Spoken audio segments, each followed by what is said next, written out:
mental well-being at learning institutions.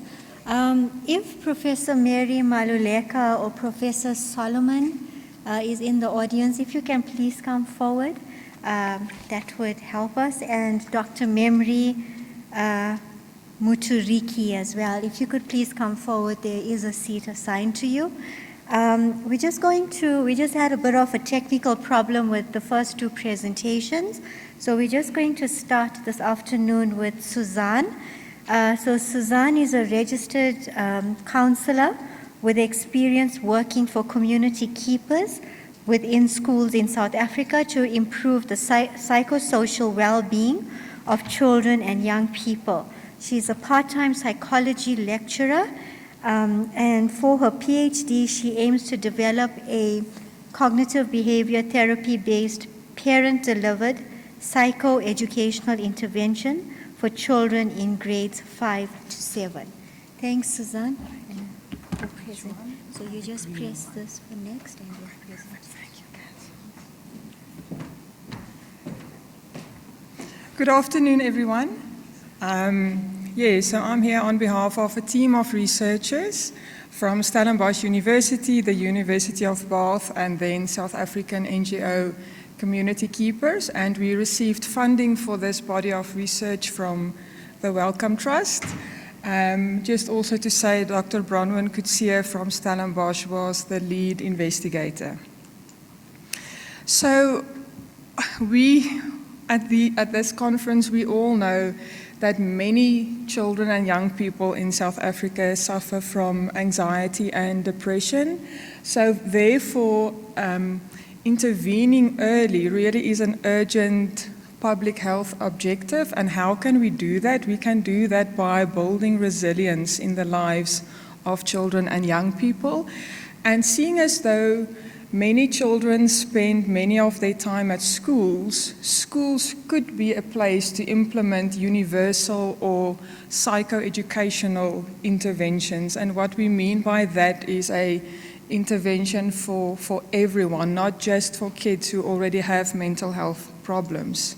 So how did we develop our intervention? We conducted a systematic review to see what's been done in terms of universal school-based interventions in other low and middle-income countries. We found only 11 studies, none done in South Africa.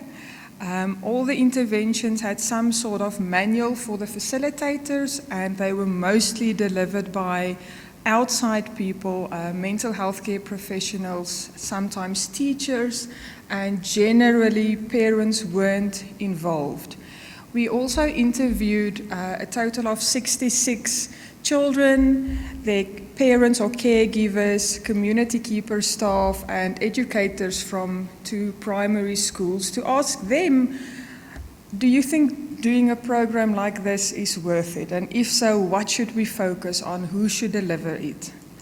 In November 2019, we came together and workshopped the intervention. I facilitated it and my colleagues measures so that in future we can determine how big a sample size we need to assess effectiveness in a future RCT. So we would have implemented 4 steps to my future in 2020, but then COVID, and then we weren't allowed in schools, so we implemented 4 steps to my future in 2021. Term 1, consent, assent, pre-intervention measures at both schools. School 1 was an immediate intervention group, School 2 delayed intervention group. Term 2, we implemented the intervention at School 1, also did post-intervention measures and exit focus groups with children. School 2 then had another round of pre-intervention screening, and School 2 received the intervention in Term 3. Not allowed to do any research in schools in Term 4. So, feasibility, can it be done? We wanted to see how many parents or caregivers refused consent, how many children refused to take part, how many participating kids completed all the measures at all time points, how many groups of kids received all 8 sessions, how many children attended each session, and then how many of the sessions were delivered fully and as attended or intended. How did we assess acceptability? We had semi-structured interviews with children after the delivery of the intervention. We had independent observers attend each session and complete fidelity checklists. And at the end of implementation, we invited teachers for feedback, rating the facilitators, the content of the program, and also how engaged the children seemed to be. Our secondary objective, the exploratory psychological measures, each kid received their own booklet of measures. We looked at a few demographics things. We used the RCAT's 30-item version to assess feelings of anxiety and depression. We also had the emotion regulation questionnaire, a 2-item Alveus bullying scale, the Rosenberg self-esteem scale, and a goal-setting scale. So, some findings about feasibility. Were we able to do it? Yes, we were. So we delivered all 8 sessions at School 1 over 8 weeks. So that was 1 lesson per day per group. We had a 1-month gap in delivery when we had a surge of COVID-19 cases in the country and schools closed down again. Then, due to all of that, term 3 was much shorter at our second school, and there we also delivered all 8 sessions, but in a much shorter time. So all 8 lessons over only 2 weeks. What did that look like? Organized chaos. So 2 lessons per day, twice a week.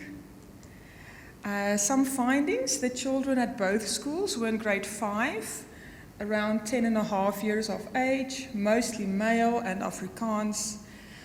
Many more learners at School 1 reported that they've repeated a grade, and then most kids lived with both biological parents.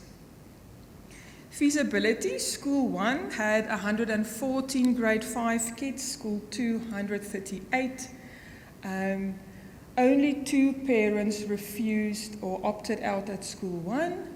In the end, we had a sample of 222 children, and yes, number of grade 5 classes who received all 8 sessions, all of them. There were 6 classes at School 1 and 8 at School 2, and they all received all the lessons. Some more about feasibility. You can see, I hope you can, at School 1, generally better school attendance and therefore better session attendance, because this was built into the curriculum of the day. Program fidelity: we stick to the content of 7 out of 8 of the sessions, with 1 we deviated slightly. Some acceptability results. Hoping a paper about this is currently under review. So us as facilitators were rated high on being confident, prepared, enthusiastic, and that we managed the classroom well. Learners were rated as engaged, that they took part and that they seemed to grasp the content quite easily. At School 2, interestingly, less teachers, male or female, chose to attend the sessions, and we also had more disruptions and disciplinary actions there. This is what some of the kids had to say in the exit focus groups. It was nice. She helped me with some of the things that I struggled with. I think it would be better if the teacher is not in the class. Then you make yourself feel comfortable at your desk and you think of a place where you feel safe. Let's read one more. I can deliver the program to my parents myself because I think it would give them a good life. So the kids whom we interviewed seemed to like it. Some findings from our secondary objective. No significant results, but also the sample size wasn't powered as such. But school 1, the children showed improvement in terms of self-esteem and emotional regulation, and school 2, improvement in emotional regulation. So where to next? What do these findings mean going forward? 4 Steps to My Future seem to be a good fit for these 2 schools and the context. The program could be flexible. We had to make some adjustments to adhere to COVID-19 protocols, and we were able to do it. The program can also be delivered over a longer time or a shorter time, depending on what the school would choose. Learners and teachers definitely bought into the program, so that's very encouraging. And myself and other postgraduate students were able to implement this program with very little training and supervision. And then the crucial role of NGO community keepers, and in the future, community keeper staff members can be trained to implement this program at all the schools where they have offices. Thank you so much. Thank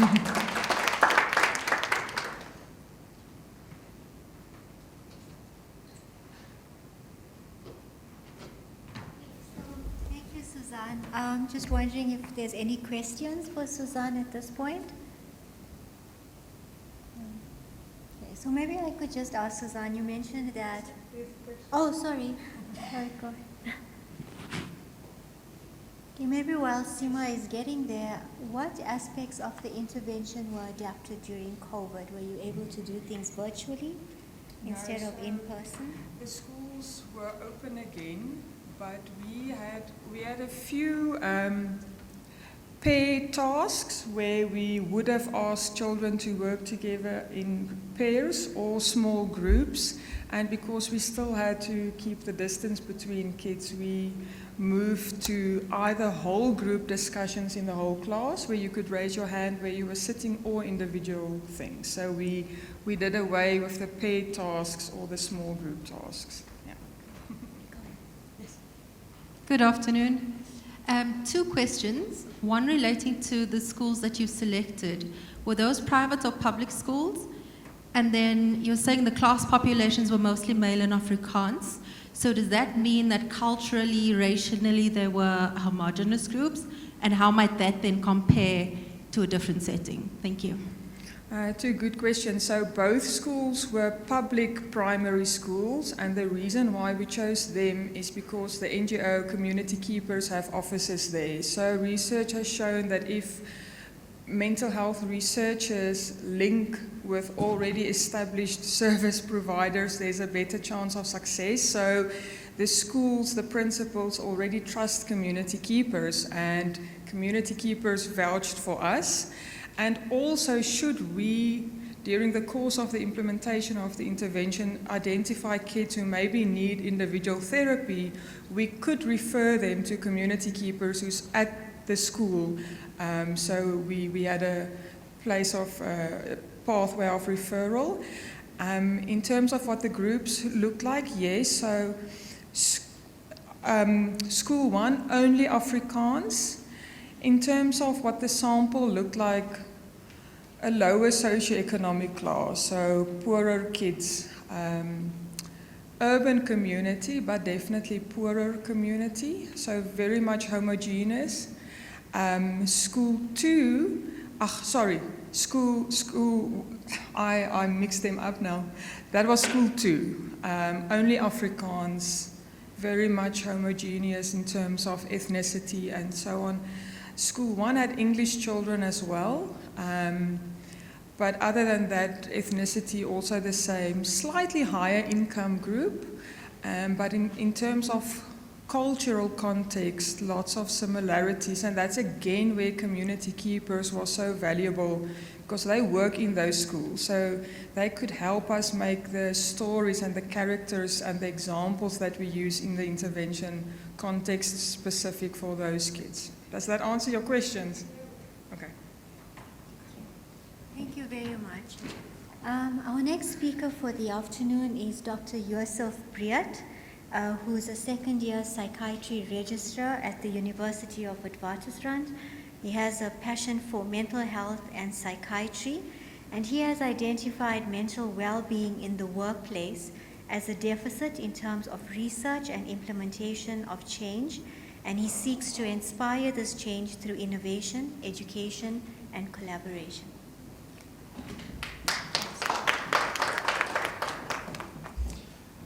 Good afternoon, colleagues. Welcome to the Graveyard Shift. So I will be presenting my research. Let me just, it's not, oh, there we go. There we go. Presenting my research on the psychosocial work conditions and mental well-being of independent school heads in South Africa. Quite a mouthful. So principals, also known as heads, have a multifaceted role in the educational system, the balance of which determines the success of the school. International research has shown that school heads experience high levels of chronic workplace stress, which makes them more vulnerable to mental illness. There's also a high prevalence of disability and thus poorer work performance in this population group. When we think about well-being, as understood by Keyes, it includes psychological, emotional, as well as social well-being. And well-being and mental illness can be seen as on opposite sides of the spectrum, whereas poor well-being can lead to increased rates of mental illness. And thus improving well-being can lead to reduced rates of burnout and reduced risk for mental illness. When we think about well-being and how it's impacted by the psychosocial work conditions, we think about psychosocial work conditions as factors such as culture in the organization, division of tasks, scope of practice and repetitiveness of the work, as well as factors outside of the workplace such as demands at home, personal attitudes and traits that impact on work stress, even now load shedding. There's also high variability within demographic categories of these psychosocial work conditions. The job demands resources framework has been used to conceptualize psychosocial work environment and its impact on well-being, where an imbalance in job demands and resources can lead to a decline in mental well-being. So looking at what we were trying to do, our objectives were to describe the demographic profile of South African independent school heads to gain an understanding of the context and the factors that may impact the psychosocial work conditions and their well-being. We also aim to describe and quantify this experience of different dimensions of the psychosocial work conditions of South African school heads. Furthermore, to describe and quantify mental well-being as defined by Keyes of these South African independent school heads, and then thus to determine whether there are associations between the demographic factors, psychosocial work dimensions, and well-being scores to identify at-risk groups that can be modified by intervention. All right. So in terms of methods, this was a cross-sectional questionnaire design study, and our study sample included 817 registered ISASA members in South Africa. So the sample, the participants were 296 out of the sample of 817 ISASA members, and the measuring instruments was a demographic questionnaire, the Copenhagen Psychosocial Questionnaire, number 3, which is the middle version, and that uses the JDR, or the Job Demands Resources Framework, to conceptualize the work environment, and then the mental health continuum short form. So a longer version was developed by Keyes, and then this is the 14-item shorter version looking at those different domains, so psychological, emotional, and social well-being. It was implemented as a Google form, and ethic clearance was obtained via WITS, and data collection was between the 8th of April 2022 and the 8th of June 2022. All right, stats analysis was done via Starter version 17, and the continuous and categorical variables were summarized as shown. The Copenhagen Psychosocial 3 dimensions. So the Copenhagen Psychosocial Questionnaire consists of domains and then different dimensions in those domains, and the dimensions are a mean scale score is calculated or worked out for those different dimensions. And then the mental health continuum short form gives you a score from 0 to 70 and also categorizes participants according to their responses on certain items in the questionnaire. Furthermore, I did 3 statistical tests, so Spearman correlation, because none of the data was, so all of the data followed a non-normal distribution, did bivariate analysis for variability in these categories, and then linear regression for the magnitude of impact. Okay, looking at demographic results. So you can see the majority of the respondents were between 50 and 59, which is 43% of the sample. In terms of male-female, we're split quite evenly. The religion was predominantly Christian with a predominantly Caucasian or white population. And in the province distribution also follows the distribution of ISASA registered schools with the most respondents from the Gauteng province. And in terms of level of school, we have the primary school heads forming the majority of the study population, which was 43%. All right. Also quite a busy slide, but as I mentioned, the Copenhagen Psychosocial Questionnaire has 6 domains and then different dimensions under each domain. The scores range from 0 to 100, with higher scores generally showing a negative evaluation of this dimension, except the dimensions labeled with an asterisk, which means that a higher score is a positive outcome. So looking at those dimensions that were negatively evaluated, in the demands at work domain, it is the work-based and emotional demands. You can see quite high scores there. Quality of leadership is quite low. Health and well-being, self-rated health is quite low, and burnout scores were also quite high in this population. In terms of those domains that were positively evaluated, we look at possibilities for development, meaning of work, which was a fantastically high score, predictability, recognition, role clarity was also scored very highly, support from colleagues as well as from supervisors was also scored highly, commitment to the workplace was scored very highly, there was low job insecurity and insecurity at work conditions, and job satisfaction in this group was also quite high. Looking at the mental health continuum short form, so the scores range quite worryingly from 13 to 70 with a median value of 43. And then in terms of those 3 categories, the majority of the population, about 50%, were only moderately mentally healthy, 6% were languishing, and only 40% of this population were flourishing. We looked at correlation between the Copenhagen Psychosocial 3 dimensions as well as the mental health continuum short form scores. So just to know that all dimensions of the Copenhagen Psychosocial Questionnaire correlated with the mental health continuum short form scores, but these were the stronger of the correlations. So when we look at the fair positive correlations, first the self-rated health correlated quite strongly, job satisfaction after that, recognition, commitment to the workplace, then we have predictability and organizational justice in that order. Then the negative correlations, the factors that correlated quite negatively with the mental health continuum short form scores was stress. So in this essence, stress is feeling tense and irritable, cognitive stress, which means difficulty concentrating and making decisions, and then we have burnout. After that, we have the somatic stress, work-life conflict, and the sleeping troubles and emotional demands. All right.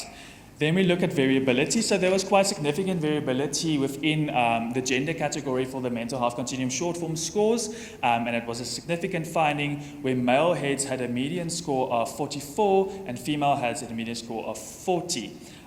Age and gender also showed the most variability amongst demographic factors for different dimensions of the Copenhagen Psychosocial Questionnaire, where heads younger than 40 had the highest level of burnout, a median score of 61, and heads 60 years and older experienced less burnout, which is quite significant, less cognitive stress, better self-rated health, and job satisfaction. Female heads reported higher levels of burnout with a median score of 61. They also had more frequently reported sleeping troubles, scored less in the influence at work, organizational justice, predictability, and recognition dimensions. Sorry, it's also a bit of a busy slide, but just looking at the magnitude of impact of these individual factors. So gender, again, had the most significant impact on the mental health continuum short form scores, with male participants scoring on average 3.6 points more in the mental health continuum short form than the female participants. Age and gender again had the most consistent impact on the Copenhagen Psychosocial Questionnaire 3 dimensions, where participants older than 60 years scored significantly more in the following dimensions: influence at work, sense of community at work, job satisfaction, self-rated health. Conversely, they also scored significantly lower in the following dimensions: emotional demands, illegitimate tasks, work-life conflict, burnout, stress, cognitive stress, and somatic stress. Male heads scored significantly higher in the following dimensions: influence at work, predictability, recognition, organizational justice, and lower in terms of burnout, stress, somatic stress, and sleeping troubles. All right, so basically, this just shows that all of the dimensions encompassing the psychosocial work conditions of heads in the study, except insecurity over working conditions, had significant correlation with mental health continuum short form scores. And then considering the JDR framework that was mentioned, the negatively evaluated dimensions could be seen as all those that increase job demands, and the positively evaluated dimensions could be seen as the resources. Therefore, if we think about intervention, we should address those individual dimensions to not only decrease the scores in the negatively evaluated dimensions, but also to increase the scores in the positively evaluated dimensions. So the domains that were highlighted that needs intervention is demands at work, leadership, and health. And then those that can be strengthened is organization, work-individual interface, and social capital. So looking at specifically at the vulnerable populations, so the younger and the female heads, we can look at job crafting. So basically flexibility in determining work conditions, enforcing equity and equality in the workplace, induction and preparation programs, especially for those heads entering headship. And then overall recommendations is increasing the accessibility of employee assistance programs, improving leadership styles, strengthening social capital and resources, mentalization skills, and physical exercise has been shown to increase overall well-being. Study is not without limitations. It was a cross-sectional design, so it only gave a snapshot of what the situation is currently. Only independent school heads were used in this sample because, for one, it was convenient, and the other part, it allowed us to look at the entirety of South Africa. And measurement and variance analysis was also not performed, so it might put the validity of some of these variability in categories into question. All right, in conclusion, the well-being of heads in South Africa is an under-researched field. This cohort is burdened by a multitude of job and personal demands requiring emotional and physical resources. The study illustrated much room for improvement in the mental well-being and psychosocial work conditions of heads and identified specific vulnerability groups. More research is required to identify specific factors in vulnerable groups that can be addressed, and this study was the first to explore the psychosocial work conditions and well-being of school heads in South Africa, and hopefully will stimulate more research. So in terms of what can be done after this is we could have a look at heads of public schools in South Africa to identify moderating factors in the vulnerable groups already identified in the study, to incorporate a qualitative aspect to the study design, to investigate the magnitude of impact of headship on well-being as compared to other occupations as well as the general population, and then to perform measurement and variance studies for the Copenhagen Psychosocial Questionnaire and Mental Health Continuum short form, which will strengthen the validity of the findings in this study. Thank you.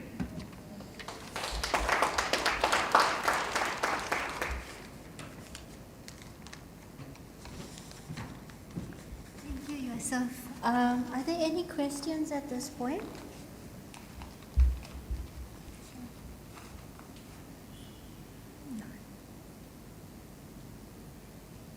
Okay, so maybe just to ask you one question, you mentioned that your future research would look at factors that are associated with the higher levels, maybe of burnout, for example, that you saw. Have you thought through any of those factors as yet? So I think when we look at a concept such as burnout, it's as influenced by so many different factors in the workplace. So we've identified in this study specific population groups, so the females and the younger heads that have a higher propensity for burnout. So I think future studies will actually have to have a look and maybe add a qualitative aspect as to what contributes to the factors that increases the burnout in these populations.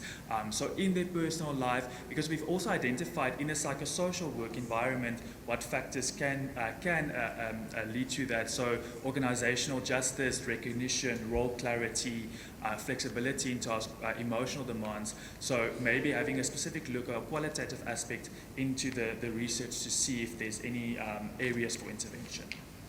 Okay, thank you. Okay, I just would like to find out if Dr. Memri is in. Okay, sorry, Dr. Memri. Let me introduce Mr. Leseko first, and then you'll be able to come through. Sorry about that. Okay, so Mr. Leseko is a biokineticist with a master's degree, and he also achieved the UJ Faculty of Health Sciences Top Achievers Award and the Golden Key International Honor Society Award. He currently works for the Western Cape Committee of Biokinetics Association of South Africa in the public sector.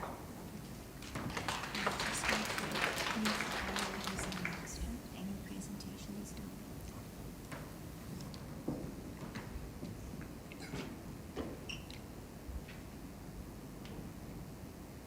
Good afternoon, everyone. I'll be speaking about mental health based on a biokinesis perspective. So my study is about factors linked to mental health amongst semi-professional cricketers after reopening of sporting activities post-lockdown. What is known about cricket? Cricket is a sport between bat and ball, played between two teams of 11 players. It comprises of 3 different formats, which is the Test series, which is slightly longer, the one-day international, which is ODI, which comprises of 50 overs, and the last one, the shorter format, which is the 2020, also known as the T20, which comprises of 20 wickets. Based on these 3 different formats, they require different physiological needs as well as psychological needs. The shorter format is more explosive, which needs higher concentration, higher physiological needs, whereas the longer format requires more psychological resilience and mental toughness. In cricket, athletes spend approximately 300 days away from home, which also exacerbate the element of mental fatigue as well as mental illness. What is known about mental illness? It is a state of well-being in which each person realizes his own potential and can deal with typical adversities, can work productively and fruitfully in life, as well as can make a contribution to his community. The prevalence of mental health between low-income as well as middle-income countries has increased quite significantly over the past few years, with the most continent being affected is Africa. And with this, there's a stigma surrounding this where men don't cry, boys don't shed a tear, which also gives us an underrepresentation of what's really there. Symptoms of common mental disorders includes anxiety, depression, and substance abuse, with substance abuse has been higher in the younger generations. The rationale of the study will start with the general population. Prevalence of 25.7 of probable depression was reported in South Africa, which, as I've said, the stigma around it is still quite high. So the numbers that are represented are only those that are reported. However, there's also been study that says there's quite more than 75% of people suffering from mental health, but some of them don't have accessibility to hospitals. Based on the revised National Disability Adjustment Life Year estimates from the National Burden of this disease study, reported that neuropsychiatric conditions were ranked 3rd amongst all of the conditions listed. A study by UCT from the Department of Psychiatric as well as Mental Health reported that 1 in 3 women suffer from postnatal depression.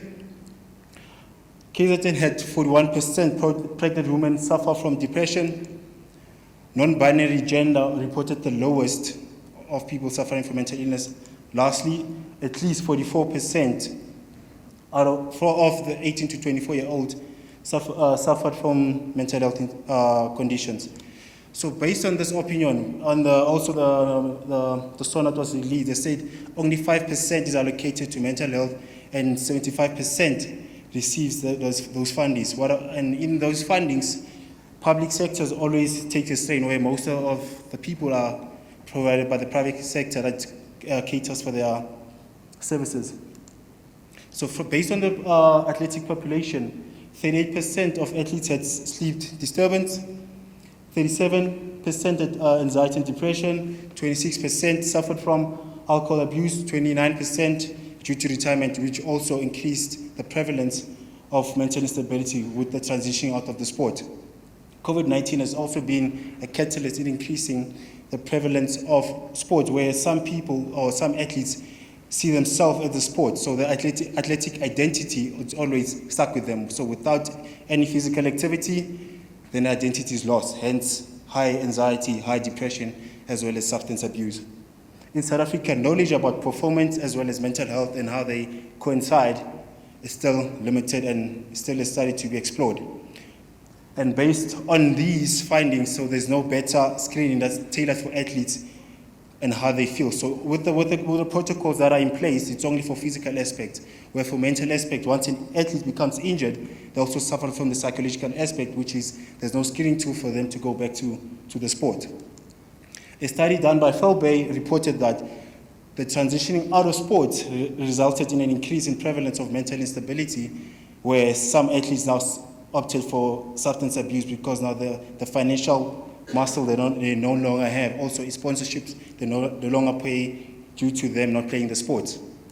The objective of the study was to investigate the extent of mental symptoms based on these instruments that will be listed on the next slide among semi-professional cricketers. And the second one is investigate the relationship between age and DES21 subscales, as well as how they affect one another. The methods section. With the first one, the study design was a cross-sectional survey design which was conducted between September 2021 and May 2022. With the settings was done in Western Cape, Cape Town, South Africa. The sample was among semi-professional athletes, which comprises of 90 players. The outcomes, we used 3 different instruments, which is the DES21, which is depression, anxiety, and stress scale. The second one, ABQ, which is Athlete Bernard Questionnaire, and the last one was Satisfaction with Life Scale. The data was analyzed using descriptive analysis, Spearman correlation, and lastly, significance is set at P is less than 0.05.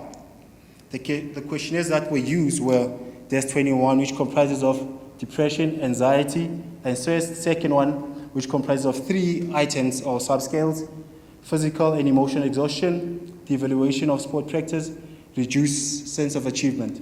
And lastly, which is satisfaction of life scale, comprises of 5 items as listed on the slide. So with the DES21, there were 3 items. As you can see, there were some athletes who were suffering from one of the 3, or some of them, one player suffered from all 3 of them. As you can see, anxiety reported to be moderate. With this, there were tight playing schedules, so they're playing constantly, as well as with the change of restrictions, some players were uncertain if they'll play the following week. So this also created a bit of anxiety, as you can see there. So with the Athlete Bernard Questionnaire, there were also 3 items. However, reduced sense of achievement reported, at times players reported reduced sense of achievement. With this being said, they were not playing for quite some time. So when they got back to the sport, the confidence level reduced, as well as sense of achievement reduced due to their competency, or the perceived sense of competence dropping a bit lower. So with satisfaction with life scale, it had 5 items, with most of them quite similar, as you can see with the distribution of the scales, where based on the scales, neither would agree or disagree with satisfied with life. So also we can refer to COVID-19 being one of the catalysts, being said that with the uncertainty of knowing if you're going to play, you're going to get paid, as well as some of them lost jobs because they were working as well as playing, since they were semi-professional athletes. So the study also reported that COVID had also a hand in some of the players having a high prevalence of mental instability. 5.6% of cricketers believe life was futile. 10% felt they were useless in life. 27% of cricketers indicated low confidence. 23% of cricketers reported being stressed. And lastly, 40% of cricketers believe that they do not always perform at their best, as I've said. Now, with the resumption of sports, without even training, so now the training and as well as the playing schedule was quite tight, so it was constantly playing game after game without having enough rest. Factors affecting mental instability is the biobubble, which was a confinement that was in place to reduce the spread of COVID-19 amongst players where there were no interaction with the public. So with COVID being said, so with less public interference, so some players suffered because they needed the support from their families, support from external key stakeholders, as well as other people. With this being said, the pressures of the biobubble as well as COVID compressed and resulted in an increase in mental instability. The limitation of the study reported was self-reporting, which was a Google Form format. So some studies are reported that if athletes or anyone does their own assessment, there might be a bit of variability in there.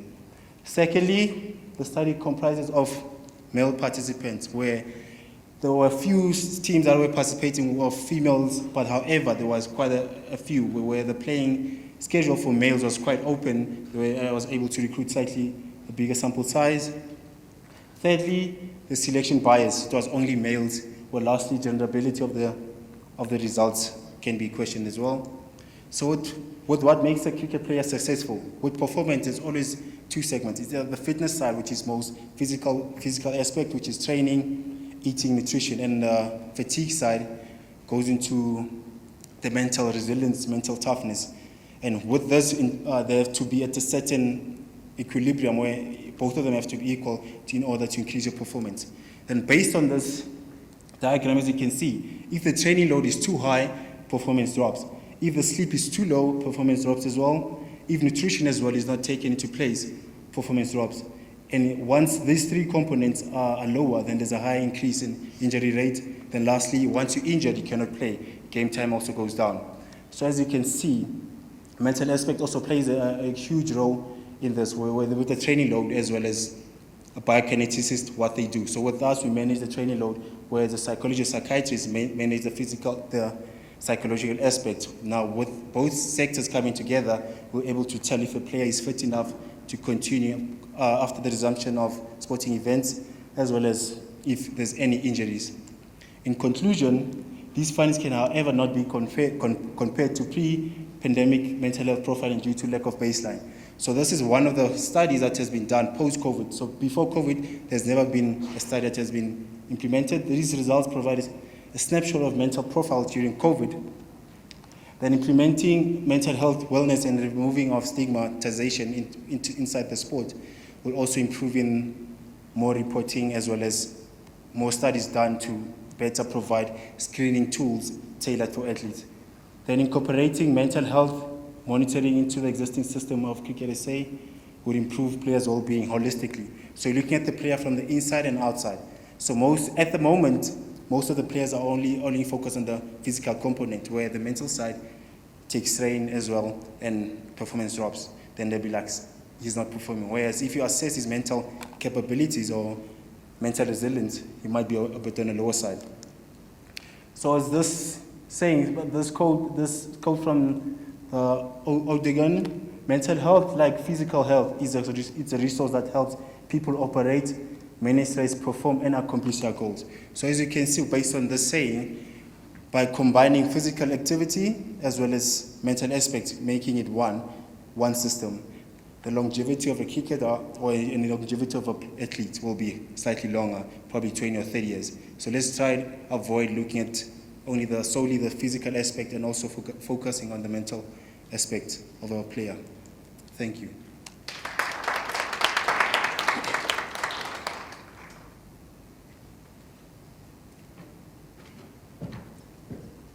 Thank you, Laseko, for that interesting perspective. And yeah, let's take a question from the audience. Thank you for the opportunity to. I don't know whether I missed it in the beginning. I just want to ask you, with these results based only on a Spearman correlation analysis? So based on the time constraints, with Spearman correlation, so the DEST subscales reported that. So there's a paper that will come out probably in the next few weeks. Okay. So it also reports that based on the DEST 21 subscales, they were interrelated. So an increase in stress will result in an increase in depression. Okay. But your results were based on the correlation analysis. So there was correlation as well as descriptive stats as well. Oh, yeah. Yes. Okay, thank you.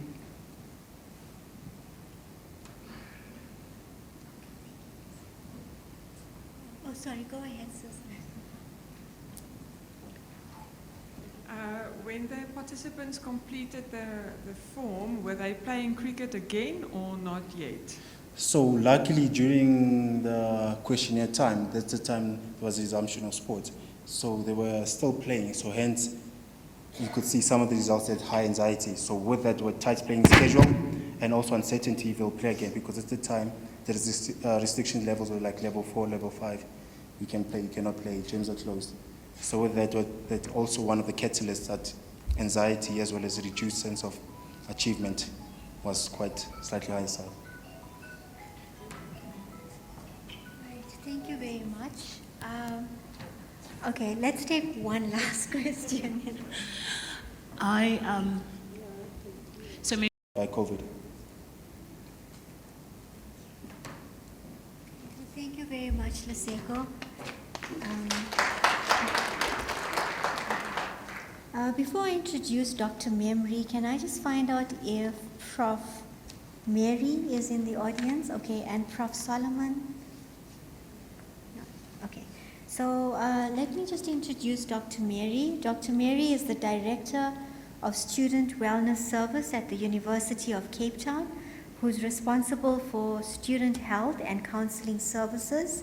She has a special interest in adolescent and youth health, as well as mental health research. Her current PhD study is on the emerging trends in student mental health, with a focus on the influence of social determinants of health. Thanks. Thank you for the introduction. Good afternoon, everyone. And so I will be speaking to mental health and preferences of students for counseling. So I'll just quickly reflect my presentation outline and go for it. So we all know that going to university is a very exciting time for any young adult.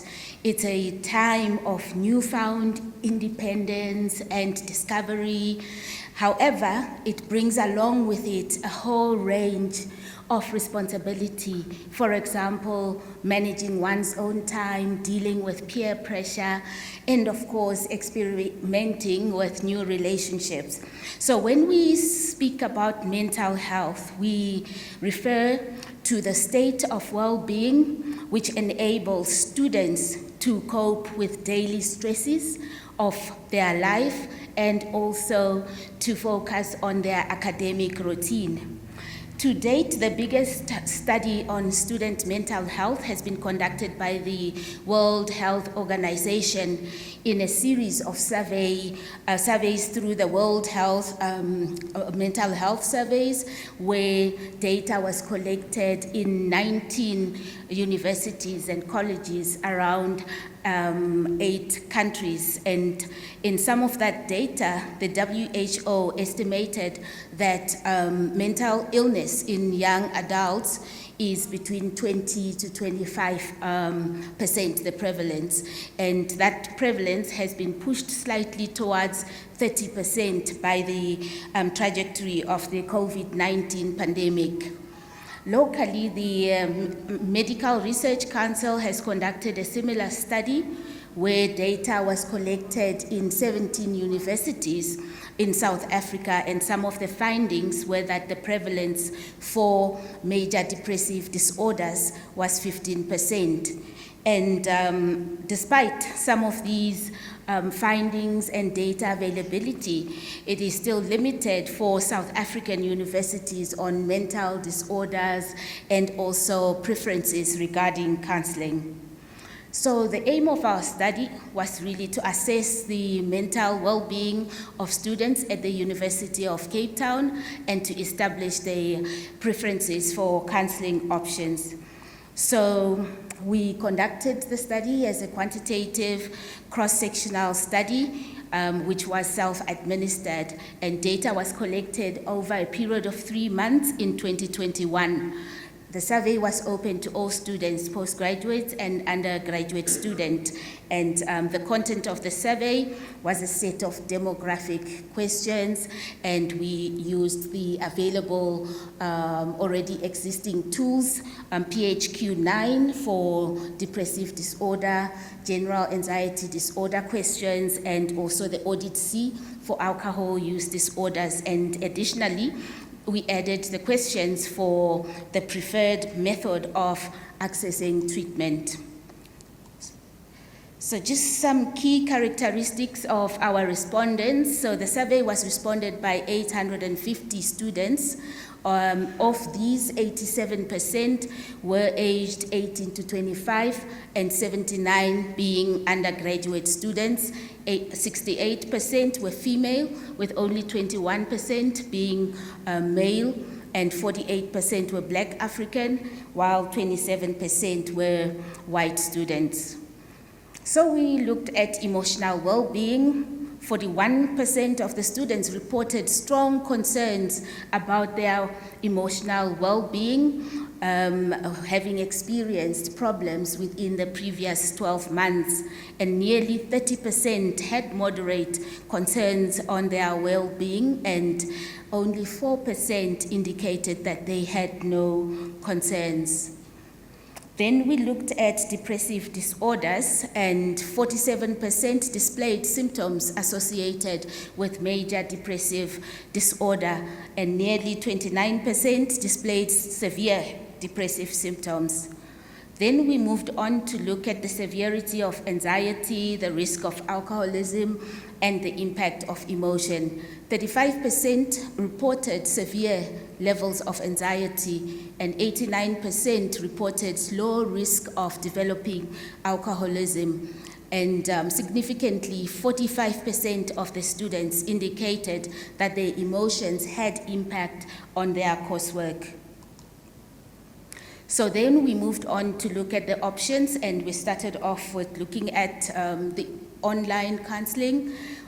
33% of the students were completely comfortable with online counseling, and 36% were somewhat moderately comfortable with the online counseling, but only 2% indicated that they were completely uncomfortable with online counseling. So we further went on to look at the various options of counseling, and looking at individual counseling, the options that we compared was the in-person counseling, audio-only counseling, or the telephonic hotline, a digital audio with video, and for group counseling, we looked for at in-person and online modalities. And then counseling courses, we also considered the in-person counseling, mental health courses, or self-help tools with videos or workbooks that you can self-help on your own, or online courses such as webinars, etc. And our findings were that students find all of the different options acceptable. In-person, individual, and group counseling is still the most preferred as per our finding. And just looking at some limitations, a response rate of 3.2% was in similar range to the MRC National Survey and other similar studies where the invitation to participate had been sent to students as a single email. Then, of course, the lack of waiting for some of the aspects, and also a lack of diagnostic criteria. So we relied on subjective reporting, and so some of our rates appear higher than some of the studies that are similar, especially compared to the MRC study, where they had to meet a diagnostic criteria. So our findings show that there is a need to further explore student treatment preferences in our universities, because students are struggling with mental health and there is impact on their coursework and other aspects of their lives. Mental health interventions that match their preferences would be more effective in supporting their academic journey. And secondly, our findings show that there is a need for data-driven recommendations and solutions to student mental health services, despite the advances in technology and notwithstanding the fact that many students were exposed to online learning. When it comes to mental health care and counseling, many of the participants still preferred the in-person option. And so it is still significant, however, that there is uptake for the other preferences. So going forward, a holistic approach is needed for policymakers to better understand how best to invest and support student mental health by providing the necessary resources that enable the universities to provide the different options. There is limited funding to support mental health in universities, and so collaborative efforts should be made to strengthen the campus-based mental health services and encourage the implementation of innovative public health approaches which are informed by research. And so on a final note, I think we should start to consider the use of e-health and digital technologies to supplement the services offered at universities, given that young people are technologically savvy and is a group that can utilize the services for prevention, promotion, and health education beyond the therapeutic side of things. Thank you very much. Yes, acknowledgement.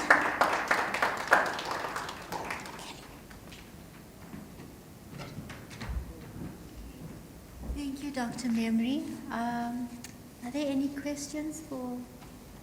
Okay.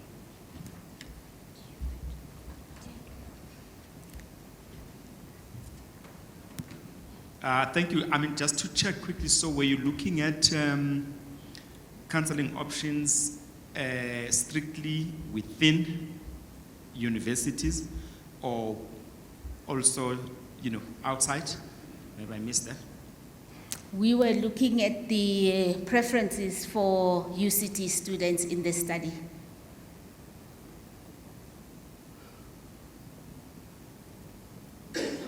Hi there, thank you very much. I was just wondering, I'm not sure if it was part of the objective of your study, but maybe you noticed within the statistics or the results, whether there was some correlation, even if just anecdotally, between the observations of the presenting problems or the depression, anxiety, or whatever the diagnoses were in those measures, and then the preferences. For example, did those saying they were struggling with anxiety, were they more comfortable with certain kinds, not the groups, or was there any sort of correlation observed in those two things, between those two variables? Thank you. Those are interesting questions, and in fact, there were some of our limitations around not weighting some of the responses and looking at the correlation. We focused the correlation on coursework as part of why they are at university and how that panned out. We didn't quite extend to looking at also access and whether that was linked to the preference, but that's something that could be looked at. Hi, Dr. Mary. So this may not be a fair question. So it's probably a bit of a question and also a comment. between yourself and two speakers, one earlier in this session and the session before, and all of those studies were with children and youth, there is a measurement of alcohol use. And we understand that there's a correlation between alcohol use, stress, trauma, and so forth.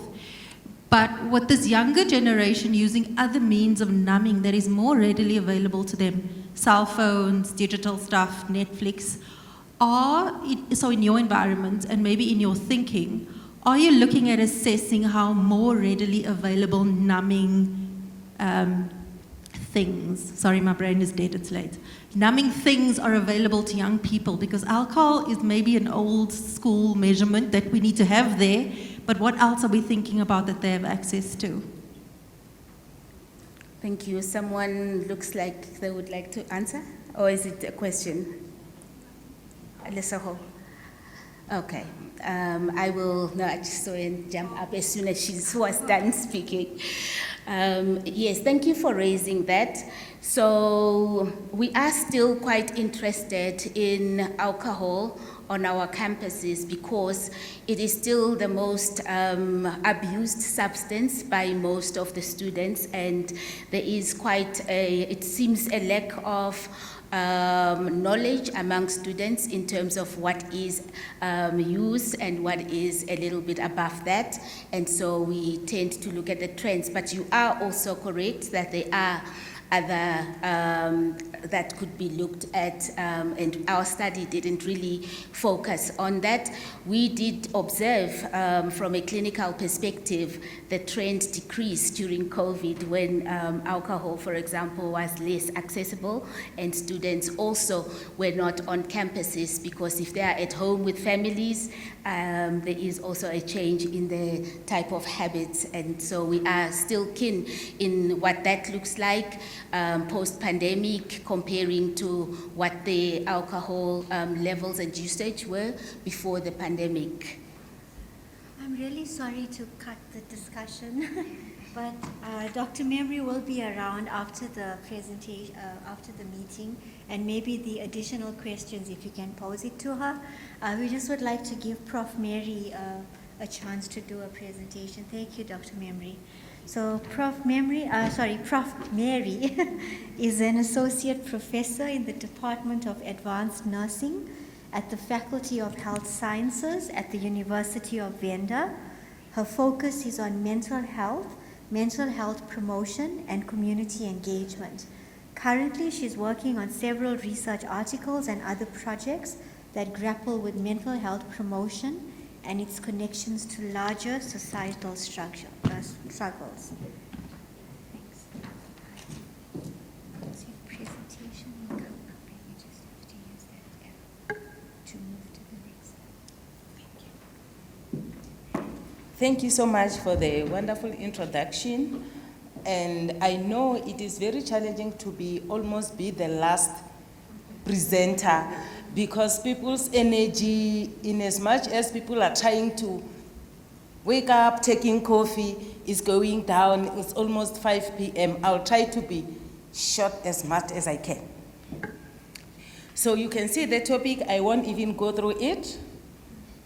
You want me to read it?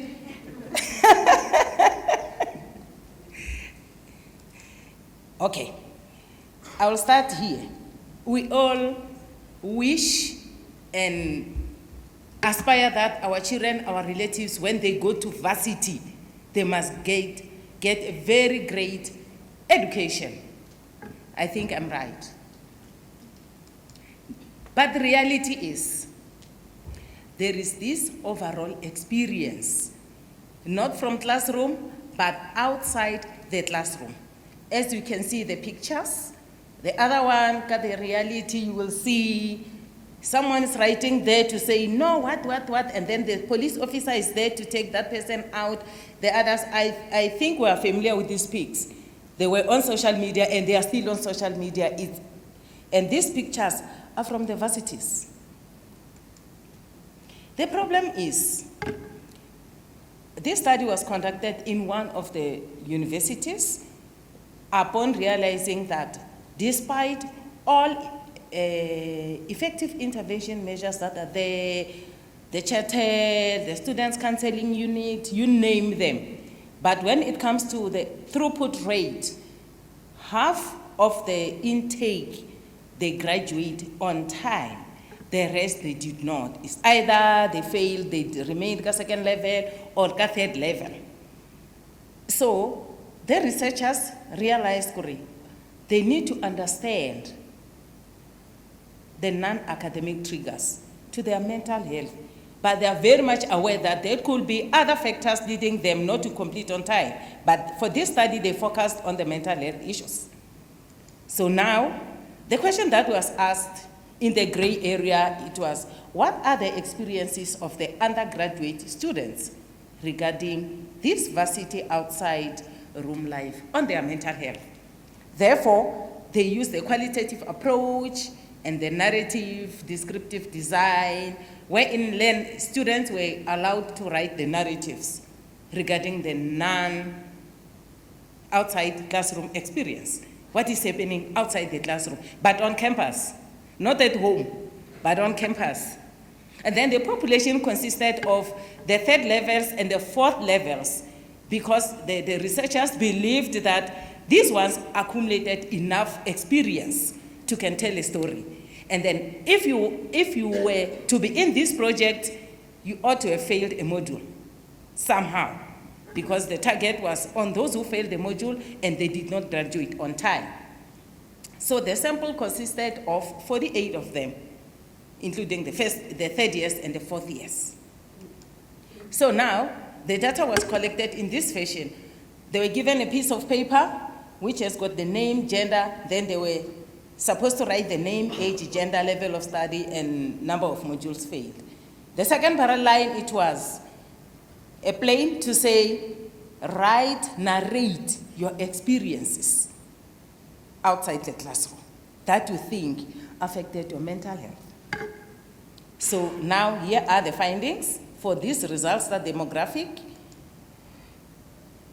gender part of it, both genders were there, were in 8. I can't see clearly because I'm reading, yeah, I could see there. The females were higher than the males, but this was not the purpose of the study to check who is higher, who is not, but they both were there. And then age started from, because when some of them, they find themselves at the university early, at the age of 16, 17, so it ranged from 19 up until 30 something. It tells the issue of failing. If you are 30 something and you are still doing undergrads, something is not going right somewhere. And then the level of study, the third years, they were 31, and then the third years, they were 80 something, and I can't see, and then the fourth level, 31. And on that other side, the modules failed. You can see the number of modules that were failed. And on top, there are number of modules, they're higher. Now, the narratives. The narratives results are as follows. 3 themes emerged: the students' protest, sexual violence, and roommates drama. These were the most written down to say. So let's go to the student protest theme 1. We're familiar with these pictures, right? We know them. So they were said to be, these ones are frustrating them. So now let's see their narratives. This one said, I am now on anti-anxiety drugs. Then let's hear why she's saying this. Those are the drugs. That is the narrative. I cannot read it, it's a bit far for me. But we can read again. 1 second to read, all of us.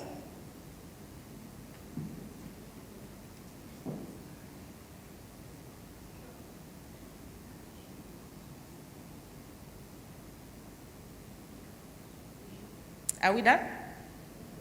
Can we proceed to the next one?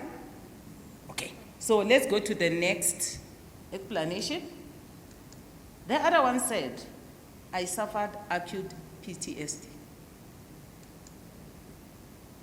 That is a picture.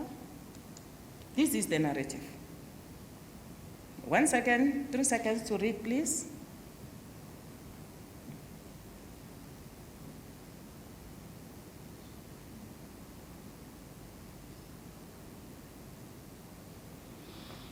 Are we done? We heard it. The theme 2. The pictures, even if we did not read the narration, theme 2, we can see the pictures again. So now let's hear what they said. Then they lived with fear, worries, and frustrations. That is a sign here, fear again. If we look at that pic, and then here is the story.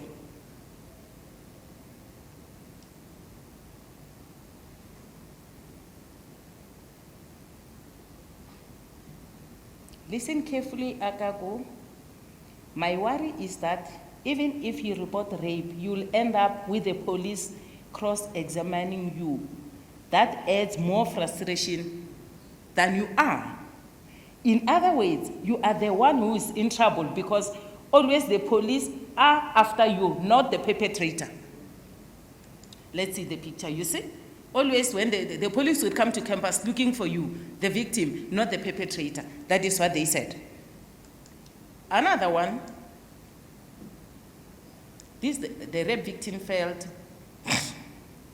unbelieved, undermined, and shamed by the police officers. That is the narrative.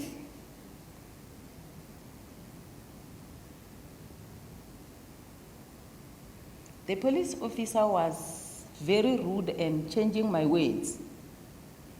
I was asked the same questions over and over again, and at some point, I was asked if I was making it up.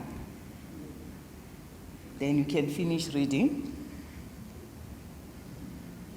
how she felt, and then she ended up canceling the case. Let's see the interrogation of police officers. Can you imagine? That is the charge office. She seated down, having stress. The 2 police officers, they're asking her, and they are the males. So now, alcohol is my strategy. Coping strategy. This is what she said.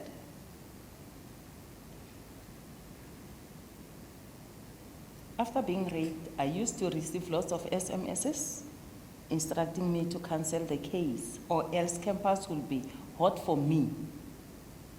No one understood my pain, the fear I went through daily. Then I am drinking alcohol. I can't help it. I can't. Sometimes I go to attend lectures being drunk. Let's see. She's doing that, others are studying.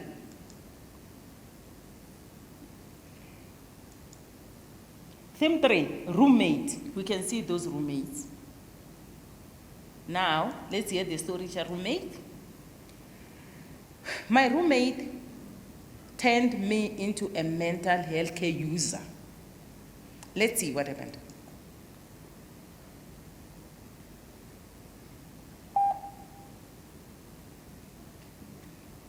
We can read that long paragraph, but there are so many things that she explained there, why now she's on medication.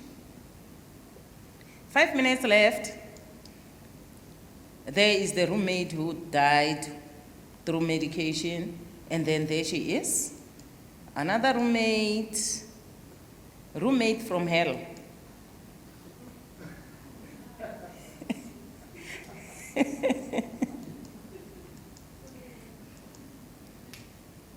Then those are the narrations, and then you see the roommate, she's closing her ears. You see the roommate shouting. This one, the roommate is having sex in front of her in the very same room. Conclusion. The aim of this study was to explore and describe their lived experiences of outside class to their mental health. They drew a whole range of experience in describing what's going on into their lives. Then it triggered mental health problems were alleged to be responsible for poor academic progress. Thank you so much.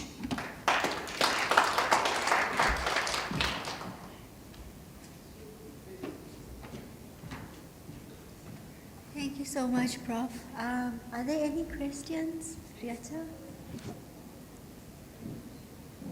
Just would like to find out while Seema passes the mic if Prof. Solomon is available. Oh, okay. Wait, so we'll just have Prof. Solomon as our last speaker after the question. Thank you for this very, very interesting presentation. I'm just curious. You were talking about themes, so I gather this was a qualitative study. Mhm. And you shared with us some of the students' experiences.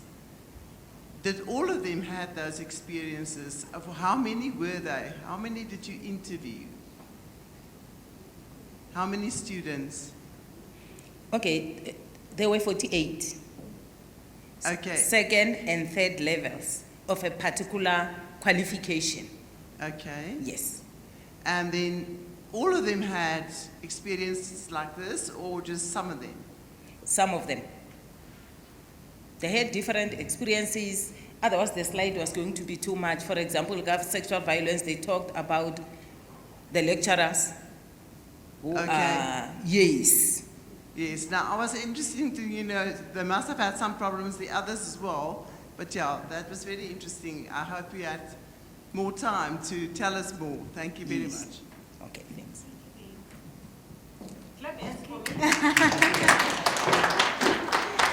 Thank you so much. So our final speaker for this afternoon is Prof. Solomon. And Prof. Solomon is the head of Department of Psychology at the University of Limpopo. His interests are in the areas of health behavior and in psychometrics. Thank you, Prof.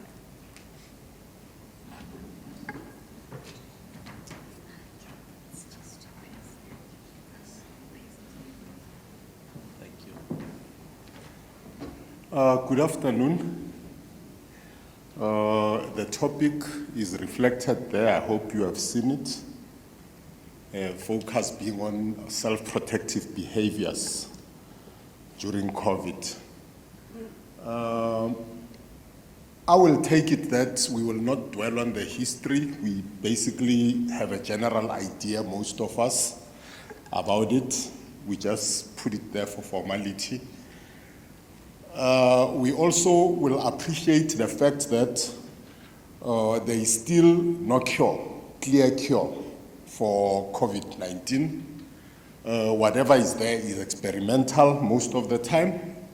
And because of that, we have to have concern and also be interested in alternative methods of preventing infection. Because if we get infected, chances are that it's going to get complicated. I would like to invite you to appreciate that we would have followed proper procedure to establish the study, the sampling, that it was properly done, also the data collection process, that we would have observed protocols and standards of prevention of infection during study, and also that we would have made sure that the participants are protected, and we would have also made sure that our selection of schools is properly done, that the sampling was randomized, although we wouldn't have succeeded to randomize because we're dealing with humans. They have choices. Some schools will turn you down. Some schools will delay, all those complications, collecting data using human subjects. The data analysis, I will not dwell on the description of the sample, except to say that, well, by the way, this was a study that involved four districts, 2 in Limpopo, 1 in Gauteng, and 1 in the Eastern Cape. So the stats and the parameters that you see will most likely repeat in all the provinces. That's what we have observed. just by choice, we end up reporting on 2 of them. But they are not very far from each other. There are slight differences, between learners in each of the districts, but they are likely to be more similar than dissimilar. Here's our main interest, the issue of self-protective behaviors. Well, we know individual behaviors. We have been told time and time again about them: wear masks, keep distance, and so on. In this study, we attempted to bring together all of these directives and hope that we will make sense of them as a totality rather than dealing with them individually. That is why the focus will be on all of the known, at least the known methods of self-protection. We attempted to bring them together into some kind of index whereby we will be able to inspect them as a total. Here's an interesting observation that we make. Translating the response patterns, we end up with a graph of this nature. A graph that sort of congregates the responses at the center of the distribution, meaning that, well, from a psychometric point of view, it becomes something like a normal distribution with a fine bell-shaped curve. That's what we see, isn't it? But here's the problem. In this type of research, you would have liked a skewed distribution where the respondents get the answers correct most of the time. Because if they are just average, like in your normal distribution, the problem is the extremities are problematic. The extreme ends of the distribution are problematic.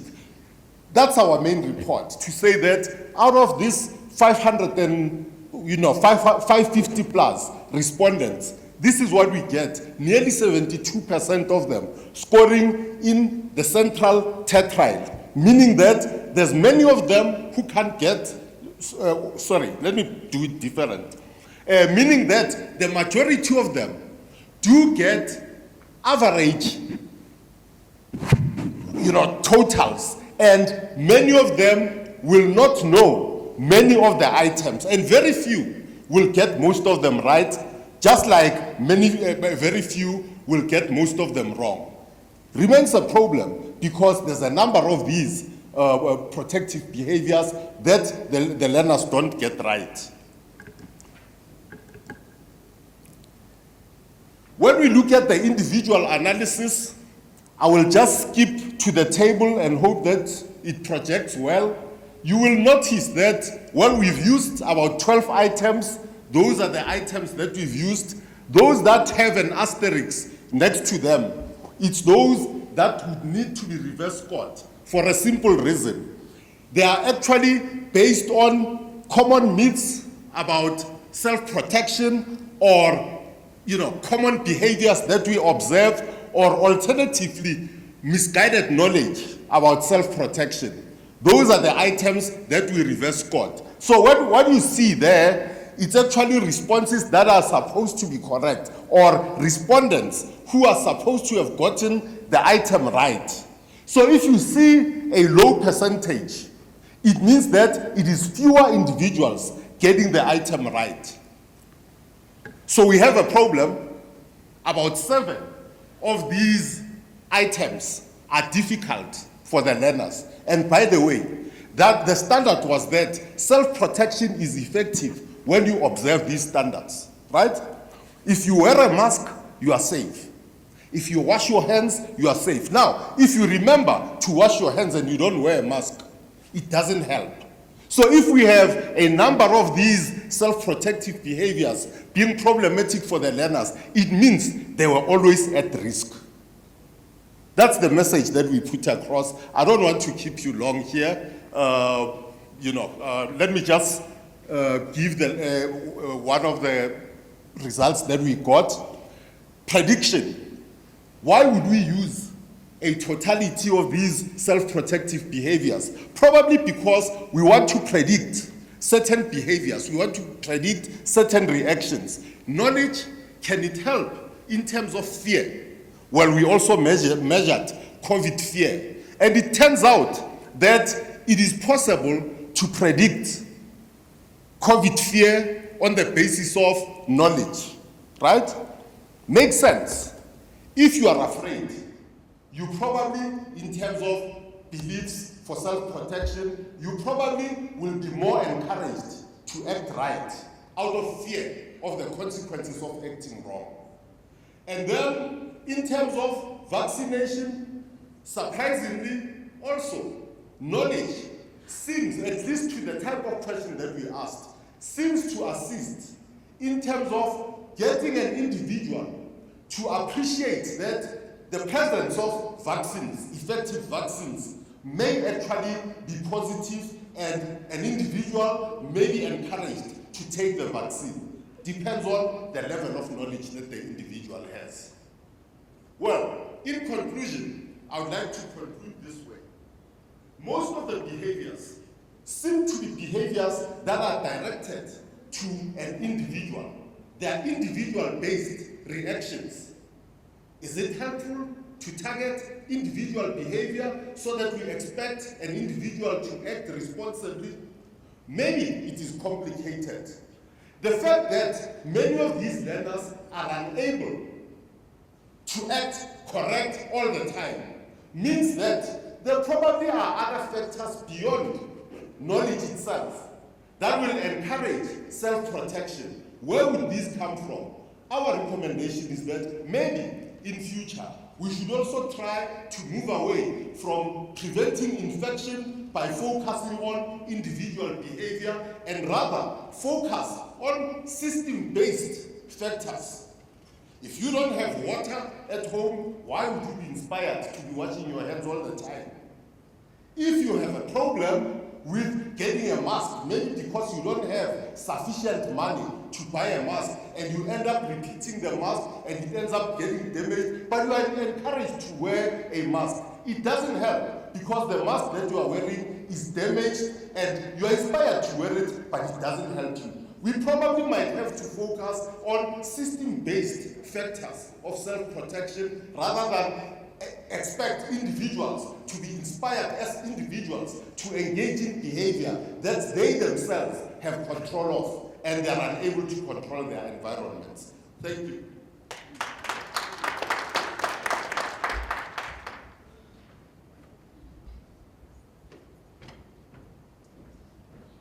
Thank you, Prof. Are there any questions on the presentation?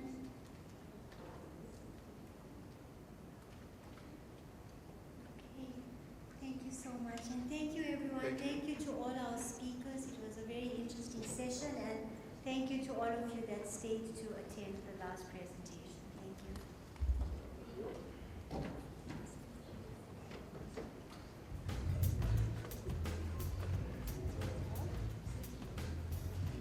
Thank you. Patel, and I am the director at the South African Federation for Mental Health, and I have the opportunity to chair the session this morning.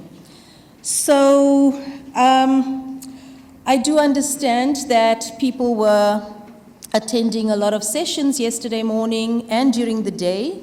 It was a very long day. The sessions, I am told, started quite emotionally yesterday morning, where we heard from community members what the reality on the ground really is. We talk about wonderful programs, we talk about excellent policies, but none of that really translates into real access to mental health care in South Africa. And I think this is the message that is coming out of each and every session and from the people who are speaking to each other in the foyer. During the discussion this morning, we have quite a few speakers, and from my understanding, many of these topics that we will be addressing this morning come out of the tracks that we have during the day. So the plenary this morning is to set up a discussion which will be continued in the tracks as we attend sessions later today. So I do hope that the track or the discussions this morning will provide you with a background, and I invite you to actually participate, ask questions, and raise discussions as we hear what our experts have to say. Without much delay, I want to start the session with Marsha Becker, and she is from Sesame Workshop International, South Africa, and she will tell us more about the special feature of the show. Marsha Becker, thank you.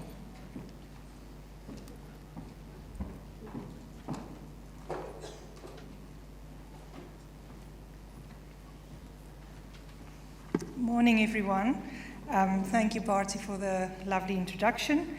It is my pleasure to represent Sesame Workshop International South Africa. As Barty said, my name is Marsha. Thank you so much for inviting us to this conference. Sesame Workshop is the creators of award-winning children's television show Takalani Sesame. We are an edutainment brand that tries to use the powerful medium of television as well as our community outreach work to help children aged 0 to 6 grow smarter, stronger, and kinder. Currently, season 12 and 13 of Takalani Sesame is being aired on SABC. These seasons were produced in the midst of the COVID-19 pandemic.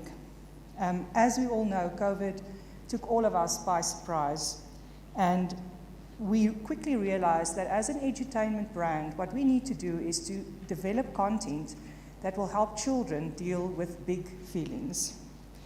These are feelings of being alone, being scared, being afraid, and isolated. Today, I'm proud to share with you a short trailer of a very special feature that we've developed specifically for Takalani Sesame, featuring the big feelings, and we call this the Big Feelings Family Special. As the name suggests, this family special is meant for parents, caregivers, and children to be watched together. In this session, we try and teach children how to identify big feelings, how to develop coping strategies for how they can manage these feelings so that these feelings do not become so big that they are debilitating and preventing a child from carrying on with their daily chores.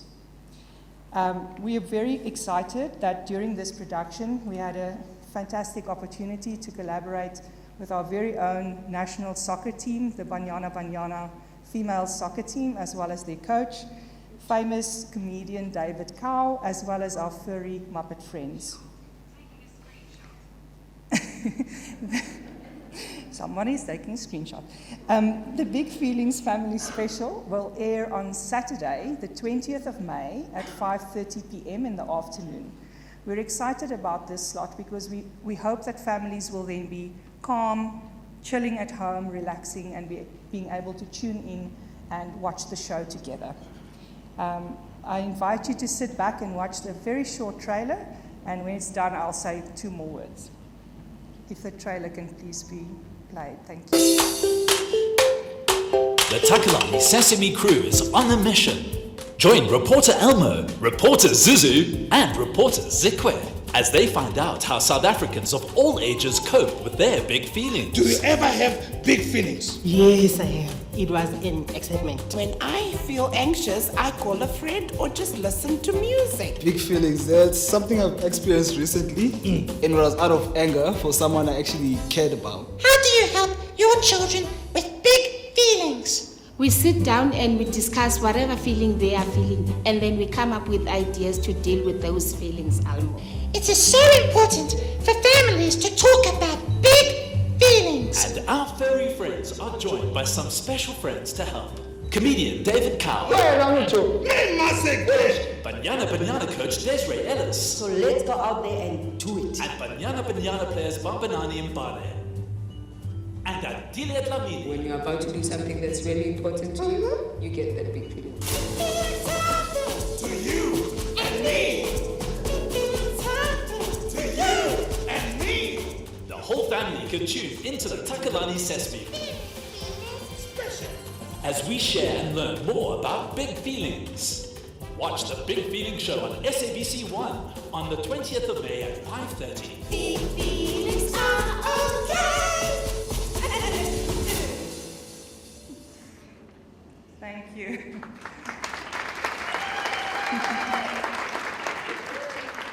Thank you so much. Please diarise the 20th of May at 5:30 p.m. in the afternoon on SABC and grab all the youngsters and family and friends to watch the show together. We hope it will be fun. Then just lastly, Sesame Workshop teaches social and emotional learning through our television programs across the globe. We currently have a presence in more than 100 countries. We invite you to attend a special session later this afternoon where my colleague Fatima Rawat will speak to us about research findings from the Sesame Workshop Ahlan Simsim television show, which is a show that is currently aired in the Middle East. And the research specifically looks at how social and emotional learning is being taught through media, television broadcast in the country Jordan. And that session will be at 1:30 p.m. this afternoon. Thank you so much.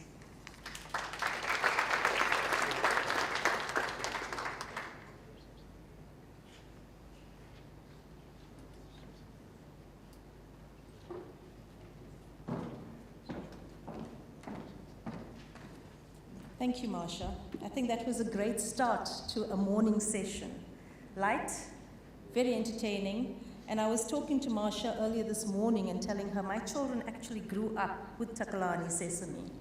So it's a heartwarming feeling knowing that the children in our country have something positive to look at and there is some learning taking place within the mental health space. So thank you for that. And definitely we want to see more happening and more promoted so that we reach more children in this country. Thank you, Marsha. Our next speaker is Katie Katapodis. Katie is a director and co-founder of Nala Media, and she is the trainer and chair of SANAF's Journalism, Wellness and Safety Committee. And Katie is going to speak to us on the role of media in shaping the narrative around mental health. Welcome, Katie.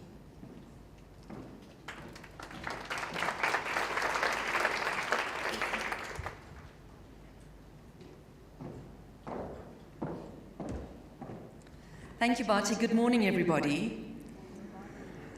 It's really wonderful to be here today because I don't believe that there's a more important time than now in our country to openly discuss issues of mental wellness and well-being. But how do we navigate this? It's really tricky and often really, really treacherous, knowing that we are dealing with a lot as individuals, in our personal capacities, in our homes, in our families, in our communities, and as a nation. How do we take care of our mental health when, let's face it, realistically, we are faced with sometimes over 10 hours of no power at a time? And we can't even laugh about it anymore because I don't know about you, but I've officially lost my sense of humor when it comes to that. And I suspect we all have. And more critically, what role does the media play in all of this? As Barty said, I am the chairperson of SANEF's Journalism, Safety and Wellness Subcommittee, and this is such an important focus area for us. But it's not so simple. It's also not, it's far more nuanced than what we think. If I were to ask you today, do you agree by a show of hands, media reports can fuel stigma? I also agree. And by a similar show of hands, media reports can break stigma. And so the role of the media and the way we specifically handle and shape this narrative becomes all the more critical. And while I agree, it's not so simple and it's more complicated and nuanced, because we need to interrogate this a lot more deeply and also turn it on its head, friends. The role of the storyteller in the telling of the story cannot just be about the story itself. We have to look at the storyteller too. We have to look at that person behind the lens, behind the mic, the person holding the pen, something that far too few of us ever do. For we are the sharers of information, the truth bearers, the news anchors, the field reporters. We are the one with the bulletproof vests running through bombed out streets of Ukraine. We are the invincible ones, right? Wrong. As I said, it's not that simple. The stories being told in our country have become far worse over the years, because in the world of media, my world, in the world of hard news, breaking news, politics, current affairs, it is never ending and it's totally relentless. In the world of stages 4, 5, and 6 of empty reservoirs and dried out taps, in a world of oncology units that have ground to a halt, of ever-changing mayors and failing coalitions.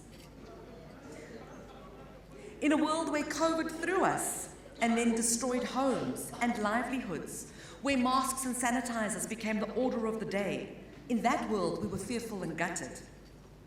In a world where state capture has eaten us up from the inside out and former presidents take journalists to court. When daring prison escapes and fake corpses, suitable only, one would have thought, for a Netflix documentary, are actually true. And when Thabo Bestas actually exist amongst us, that's hectic, you'll agree. Where devastatingly, the bodies of 2 young children, just 55 kilometers from here, not far, the mutilated bodies of 2 young children are found in a field. That world is heartbreaking. Some call that world and all of those stories the news cycle. I call it something else. I call it the news cyclone. It sweeps us all up, every single one of us in a room, one story at a time. And there's never a shortage of news in our country, and I know that many of you will say you've tried to switch off from news, and you've tried to go on a social media detox, and you don't listen, and you don't watch, and you don't read for your own mental safety and well-being, and you are right to do that. But you know what? The world of news will find you in South Africa. It will find you, and do you know where? It will find you in the dark, as you're sitting in total darkness. Then despite all of your very best efforts to shield yourself from the bad news that you know will depress you, without a shadow of a doubt, you will know that we're in stages 4, 5, 6, what feels like 8, despite Eskom's denial that we've ever been to stage 8. All of that affects every person in this room. And it's not a news cycle, my friends, it is a news cyclone.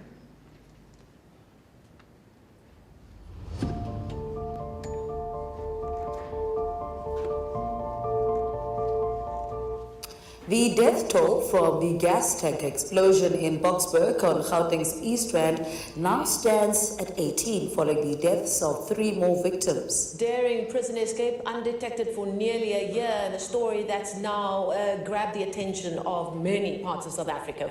Following a series of exposés by Ground Up, the Correctional Services Department has now confirmed that the badly burned body found in Thabo Bestas' Mangaung prison cell in May last year is not his. Days of heavy rain have caused havoc in the city of Durban, one of Africa's largest ports. Shipping containers have been carried away or strewn across submerged motorways. The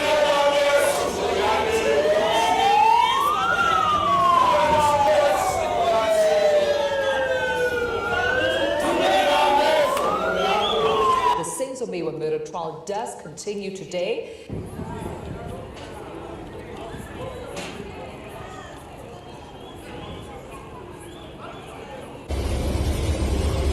Dr. Maputumana, do you have anything to say? Dr. Maputumana, do you have anything to say?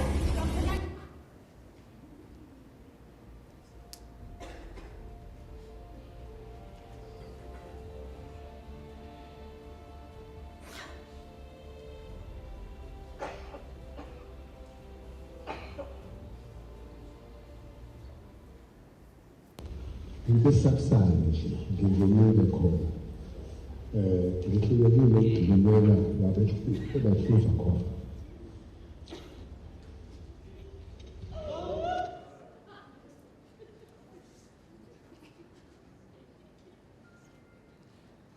This new cyclone that sweeps us up, and I'm going to ask our team at the back just to assist us because there's more to that video. We don't choose which stories we want to focus on. These are the stories, colleagues, that are affecting us every day. Hello, my name is Mongezi Gogo, broadcast journalist at Kai News. Now, when Katie asked me to come forward with my experiences out on the field, this was quite a touching matter to me. I am currently covering a story where 2 very young children were found mutilated and murdered in very peps you up is just a counter story, so something that is cheerful, something that is positive. So it is a difficult journey, being able to tell stories of people who've lost loved ones, people who've experienced the most traumatic events, and to hold space for them, but to also need to speak to them so that you can also write your story. So you have to engage with people who are in a difficult circumstance and who don't often, or who are still processing their own pain. And it's really, really hard, but it's so fulfilling to see people also heal through time as you're telling their story. And I think sometimes there is some healing even for the person who's chatting to you as a journalist, who keeps telling their story, and for them as well, I guess there's some healing process. But it's definitely a lot to take in, and oftentimes we do need a little bit of help and support from family, from friends, and even professionally, so that we can remain sane and healthy as well. We mirror society. We mirror, ladies and gentlemen, what happens in our society. And often the media are the first to be blamed when things go wrong. The reality is we don't choose to cover these stories. We have to cover these stories. We have a responsibility to reflect what's happening in our country. We also, however, have a responsibility to be fair and to be accurate. And I believe that by featuring people with lived experiences, the media can help break down these stereotypes. We can certainly avoid stigmatizing language. We can avoid sensationalism. We must challenge stereotypes and misconceptions. We must talk to and feature people who've had brilliant and amazing careers despite some of their mental health challenges. Just last year, I was lucky enough to have a sit down with DJ Black Coffee. He spoke very openly about his struggles, about how he goes to therapy when he cries. That is amazing in helping us destigmatize. I treat my brain like my pet, he told me. I feed it, I nurture it, I love it. So yes, as a media, we certainly do have the potential to either fuel or to help break down the stigma around mental health. I hope that we're doing the latter. By portraying mental health issues in a sensitive and accurate manner, giving voice to those with lived experiences, avoiding stigmatizing language, educating the public, challenging stereotypes, we can positively influence understanding and beliefs in mental health. And in so doing, we can then try to cope all the better when the news cyclone comes and sweeps us all away. Thank you very much.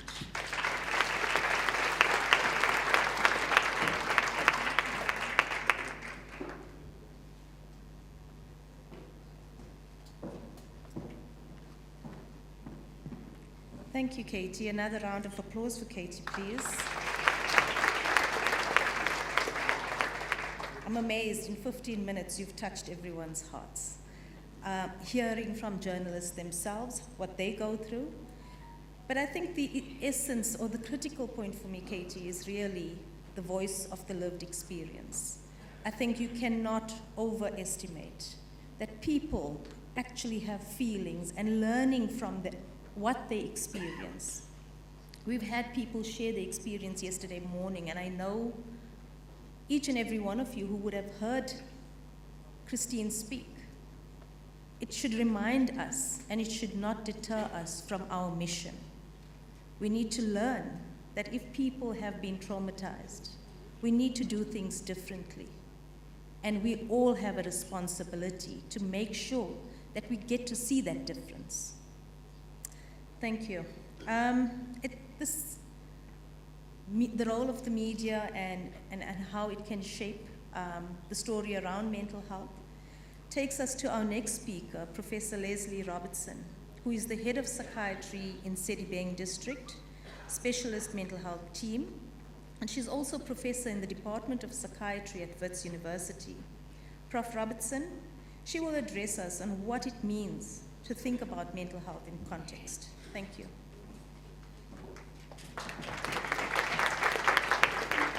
Thank you, Barty. So I'm going to be talking on a subject. I'm going to try and do it in under 15 minutes, but I think it actually needs a book, a tomb. So I'm going to touch on the concepts first of mental health and mental illness, because we want to understand our mental health in context. A little bit on the burden of disease, spheres of influence, contextual examples, both local and international, and just to touch on how we address mental health in the context of South Africa. So just a reminder that to be mentally healthy, it requires healthy neurocircuits.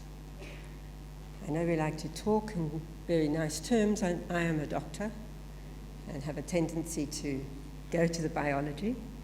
And we can't treat if there isn't biology involved. That's the nature of the way medicine has developed. So to be healthy, we want to have healthy cognitions, healthy emotions, and healthy behaviors. Those are also the manifestations of healthy neurocircuits. So the American Psychiatric Association emphasizes function in mental health.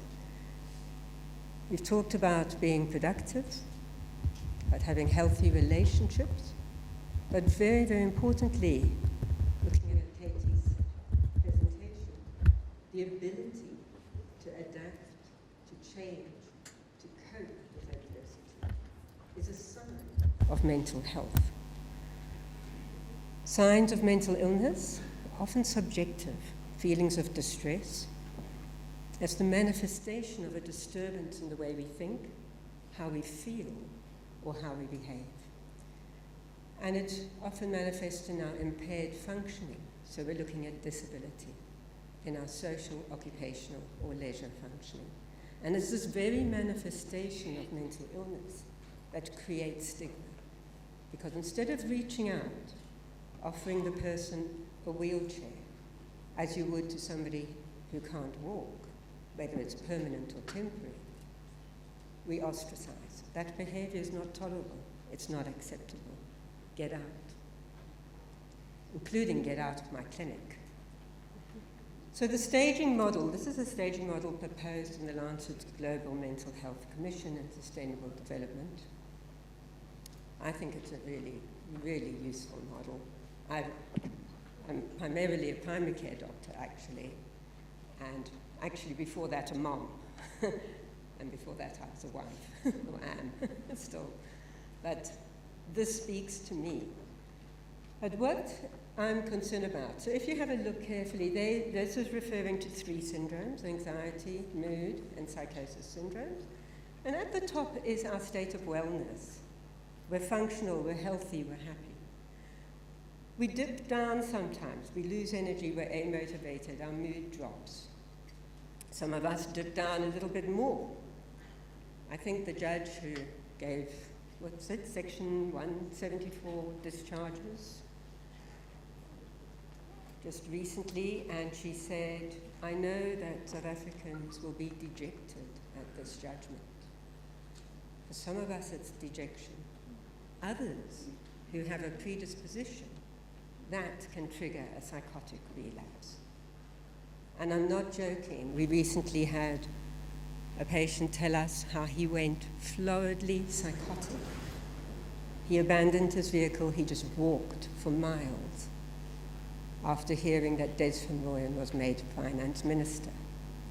And his business in Soweto was going to be under threat. He felt embarrassed, and this triggered off his first episode. He didn't see survival in that situation. What is important here is that the top is our well-being, the middle is kind of our more non-specific signs, which is what we're talking about a lot of here. A lot of self-help, some therapy, some support can address this. But at the bottom are what we call full-blown syndromes. And this is where we have bipolar disorder, schizophrenia, very serious and impairing conditions, highly disabling, severe anxiety disorders. What is not included is the vulnerability of somebody with, say, intellectual disability, whether it's mild and they're trying to make it in society, moderate or severe. ADHD, autistic spectrum disorder, or a personality disorder, who also exist on a mild through to severe dimension.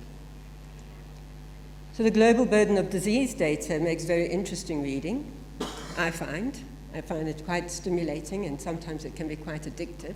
But what is really interesting is to look at the regional comparisons and the country comparisons. And this is always in the supplementary material.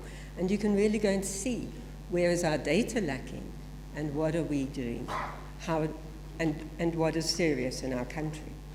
What I find very interesting is that there's a lot of regional disparities and differences on the depression and anxiety, the less specific illnesses. But it's very much similar when you're coming down to more severe conditions like bipolar disorder and schizophrenia. So sub-Saharan Africa has the highest prevalence for depression. And this suggests that there's something in our context that we're living in which predisposes us to depression, people who would be otherwise healthy. But we have similar prevalence rates of more what we could think of as biologically driven illnesses. So this is taken from the WHO 2022 Mental Health Report, and it very, very nicely shows the intersection between stressors and individual vulnerability. So people with a low risk, a low level of vulnerability, they've got positive genes, positive DNA, a good, healthy family, they feel loved. They cope with their stress by adaptation. For some, this is emigrating to New Zealand. For others, it's putting a soapbox at the robot and doing some acrobatics to get money. For me, these kids who do this have unbelievable resilience. To spend their Saturdays and Sundays in the heat, dancing in choreographic movements, all together to collect money, shows innovation, it shows high level of intelligence, social cooperation, discipline, and incredible resilience. And they've got, how much stress in their lives? Compared to us, I think we'll be ashamed. So what happens to people with high risk? Those people who exist at the bottom of that spectrum, who are trying to live their lives with a chronic, severe illness. And then they see that Des Van is made finance minister, and what is going to happen to their advertising business? What will happen to the economy? How will they support their children? And you get a psychotic relapse. Sometimes you get a rather counterintuitive manic relapse, severe, impairing, and often long-term disability. So the spheres of influence, we're born into a society. We're not born as we're born as individuals, but we live in relationship with each other, and we live in relationship with the world around us. So if we look at our global influences around us, I think many of us are quite destabilized mentally by the geopolitics we're witnessing, by the global transnational crime syndicates, human trafficking, drug trafficking, the corruption, which is actually global. This is not just South Africa, and it fuels each other, each country, as well as the crime syndicates. And then the climate change. And of course, they're coming up with a whole load of eco-induced mental distress syndromes. Peace and social order is what we need nationally to achieve higher on our happiness index. Social order being the rule of law and order. So when police don't validate documents which they could validate, and the justice system fails the citizens, not because we haven't proven somebody innocent or guilty, but because we haven't done our job, there's no social order. We need effective state capacities, health systems, education systems, justice systems. And this gives the background for a growing economy. And this gives the background for better mental health. And then in our community, we'd like to know we're safe. We'd like to know our kids can play in a local green space without being raped or attacked or assaulted, and so on. So contextual examples, I'm going to only touch on those three, global, national, and community, because the individual and family are born into this and they have to survive in this. And if the systems around them don't work, we can't expect them to just choose a healthy lifestyle to manage their depression. So firstly, for climate change, if you have a look, this is from the WHO framework of on climate change policy brief. And on the right are all the mental distress syndromes, but at the bottom are the vulnerabilities. And who is listed amongst the vulnerabilities are those with pre-existing mental health conditions, who overlap with those who live with poverty, who live in crime-ridden areas, who are unemployed. This is a study done following Hurricane Katrina. They used the Kessler-6 scale and a post-traumatic syndrome scale.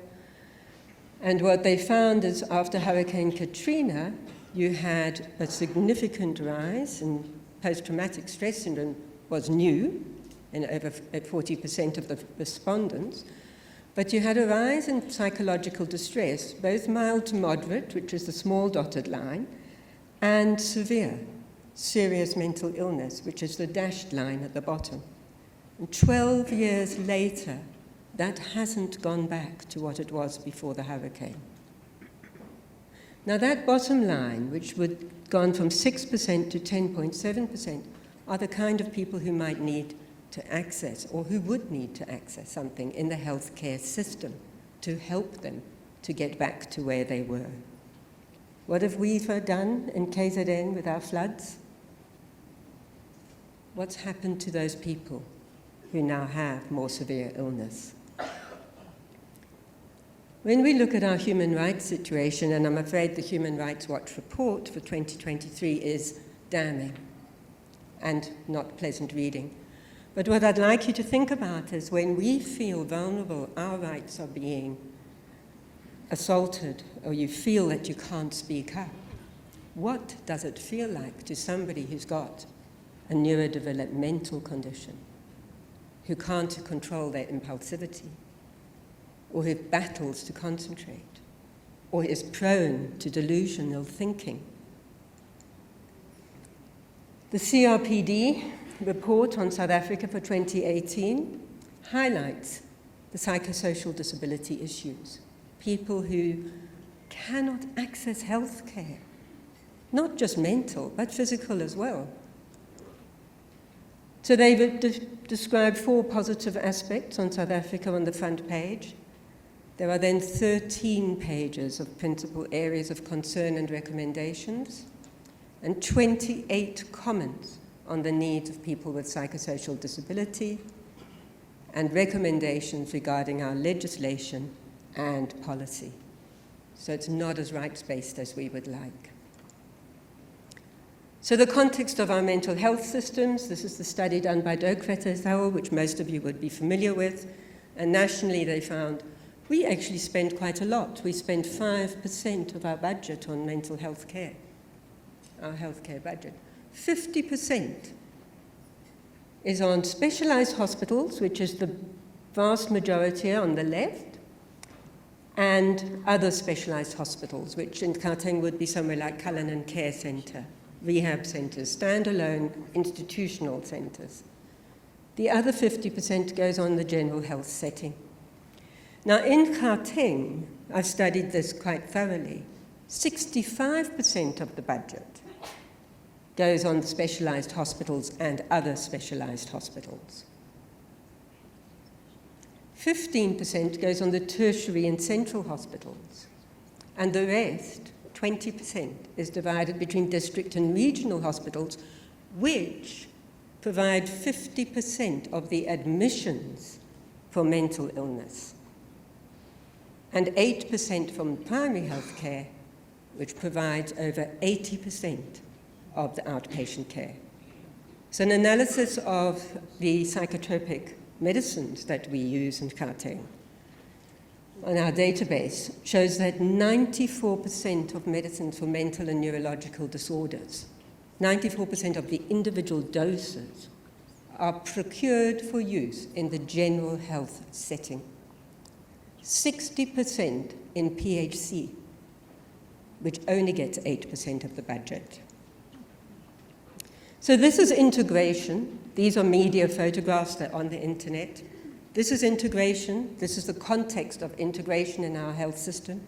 In Gauteng, 94% of the care is in this setting, in the general health system. But this is a very good way forward. And I see Melvin over there, and really I found this report really, really interesting to read. I would just criticize it for one thing. You've got to tell people what to do in detail, because they don't know. This octopus diagram does away with specialized hospitals, puts the money in the general health setting, community mental health services, and mental health outside the health sector. Thank you very much.